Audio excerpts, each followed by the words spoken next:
Y'all, I hear it all the time. Emily, why is nobody taking me seriously at work? I'm constantly getting passed up for big promotions. I keep asking for a raise, my boss keeps saying no. There's new opportunities that seem to go to everyone but me. And no, it's not because you're an idiot, it's not because something's wrong with you, it's because you're making this one mistake. And I know there's a lot of clickbaity bullshit videos that are like, this one mistake is the reason your career is not going anywhere, blah, blah, blah. No.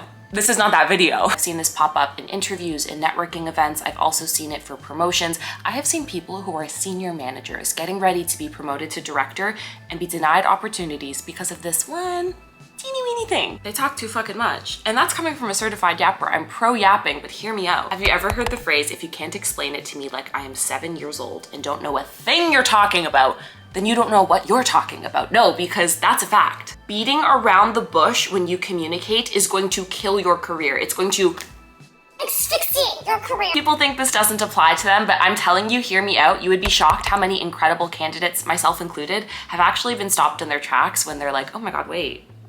Maybe I am one of those people who's sabotaging their own career. First place this comes up is when people ask you questions. These questions might be, tell me about a time you did, blah, blah, blah. How did you work on, blah, blah, blah. What are your thoughts on, blah, blah, blah. And a lot of people, either because of nerves, anxiety, or lack of practice having these conversations or interviews, over-explain. They give way too much detail. They're rambling on for way too long, to the point where it gets kind of complicated to understand what is your answer. I'll roleplay this. What are your thoughts on tariffs right now? That's a good question. I think there's a lot of like different things going on, and it all goes back to like 2008 and how things kind of shook out in 2008. If you think about how, I remember my parents came, to Canada in 2007, so it was just a lot of change. You absorb a lot of change. So when you look at today, there's a lot of different factors. You have to check the news. I do think overall it's complex, and we'll just have to wait and see. But you have to think of the future and the past. Right now, what the fuck did I just say? Versus an answer like this. Great question. From a pure labor market perspective, I'm concerned about how that's going to impact industries like construction and the overall trades in Canada, but I'm optimistic that we're gonna land in a good place. What are your thoughts? And in the context of career conversations, rambling and talking for too long doesn't mean you're going for like 5 or 6 minutes.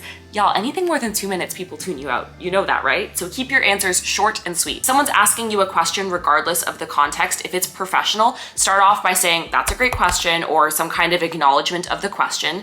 Immediately jump into context, so why you think the way you think, and then what you're thinking, and ask it to them right back. It's really that simple. This also pops up quite a bit during introductions. So if you're at a networking event and someone says, oh, hi, I'm Emily, who are you?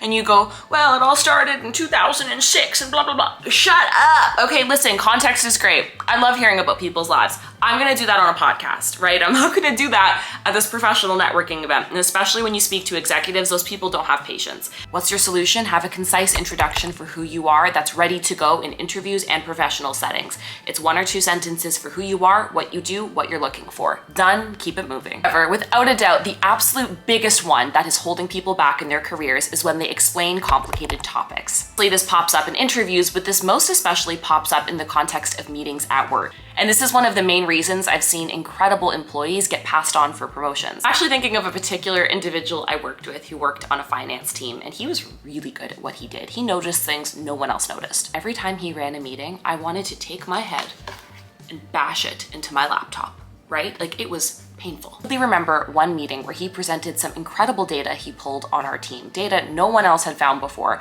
and everyone on my team walked away being like, I don't really understand what this guy did. He must be shitty at his job. But the reality is he communicated with so many words, it was almost impossible for most of us to like grasp what he was saying. But if you actually looked at the quality of his work, it was infinitely better than any other person who'd supported our team before. And guess what? He didn't get promoted. He actually ended up leaving the company because he was blocked for opportunities. So how do you actually get better at that?